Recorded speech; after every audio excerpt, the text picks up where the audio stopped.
Regai ndikugamuchirei mukati mezuva ranhasi, apo tinoda kutarisa zvireva uwandu. Muzuva ranhasi tichateerera nyaya pfupi pamusoro pemushandira pamwe padura ramambo. Ngatiteererei.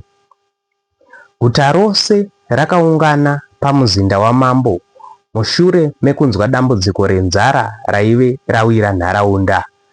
Shoko romene rakataurwa namambo raiva rekuti mhuri imwe neimwe yaifanira kuunza zvirimwa kune rimwe dura guru.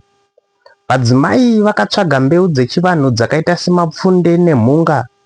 Mbeu dzose idzi ndizvo zvaive zvokudya zvikuru zvemudunhu iri.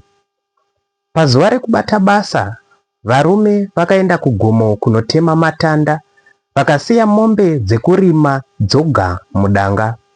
Vachiri ikoko, vakuru vakadzidza kuti isu sevanhu vatema tinofanira kumira tega pakuzvitsvakira zvekudya zvakagwinya. Izvi ndizvo zvaiitwa nemadzitateguru edu omene kuti vasatambure, uye tsika iyi ndiyo yatinofanira kudzidzisa vana vedu mumazuva ano. Ngatinyururei zvireva uwandu zvose zviri mundima iyi.